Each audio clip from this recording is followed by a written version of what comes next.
Hey, algebra students, let's look at how one of our basic concepts comes up in the land of algebra here. So directions say simplify, and a kind of a straightforward way to think about simplifying is just do the math that the symbols say to do. So if you see a times sign times, if you see an add, plus sign, we would add.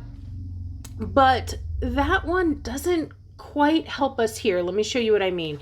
So this first example says m times m. See how m and m are shoved together with nothing between them but parentheses?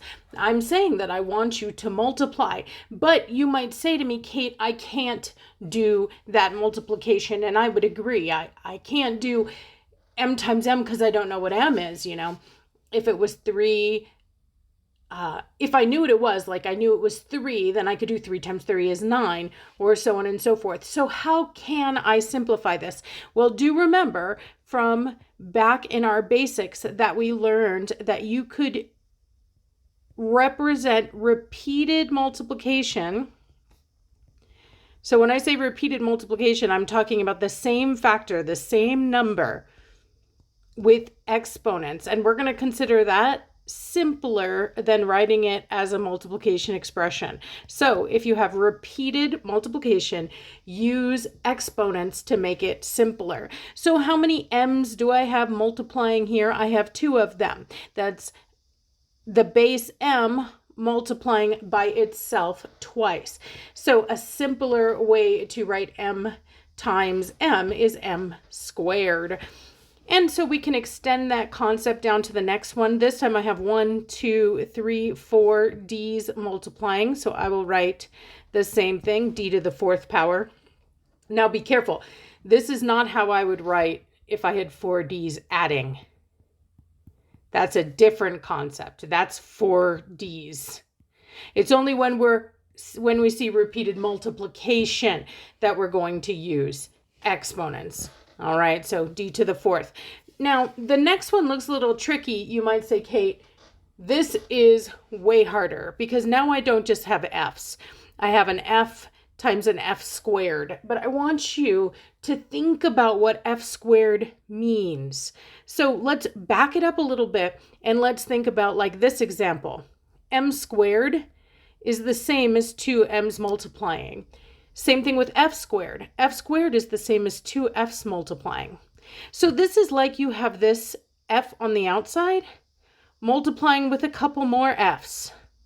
Well, how many total f's do we have multiplying? 3 of them. And so this is f cubed, or f to the 3rd power.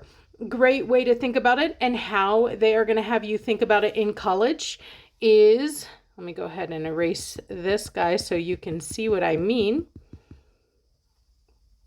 But what they'll have you often do is think, oh, well, that is f to the 1st power, right? Our invisible exponent is a 1. So if you don't see a 1, there it is. And since these exponents tell you how many are multiplying, you can just add them together. So 1f multiplying plus another 2f's multiplying is 3f's multiplying. And that's confusing for students. You're like, why am I adding to multiply? Well, because those exponents were already telling me what was multiplying. So I'm just kind of counting up how many f's I have multiplying. All right. Now, I want you to be careful though, because as soon as you guys learn that rule about to multiply, we add, you start mixing up problems like this. You're not sure when to add and when to multiply. But if numbers have their feet on the floor, they're going to multiply like they always did. That's a regular old 8 and a regular old 3. So 8 times 3 is 24. It's only when the exponents are, it's only when the numbers are exponents that we're going to see them add. And why is that? Because this says I have 2 x's multiplying, and now I have another x multiplying. So I have the first 2 plus another one for a total of 3 x's multiplying. And that's the simplified expression right there, 24x cubed. Now, last one I wanted to do, just because I don't want you guys to freak out, If there's more numbers, there's more letters, we can just really do this in the order that suits us best. So we can take the numbers first, and you can do it in your calculator. You'd have a calculator if you did this on the test. But 9 times 4 is 36. And then I can just see I have this repeated factor of b. There's no exponents here, so this is just 1, 2, 3 b's. So that's not 3b. This is 3 b's multiplying, so I write that as b to the 3rd power. Nice.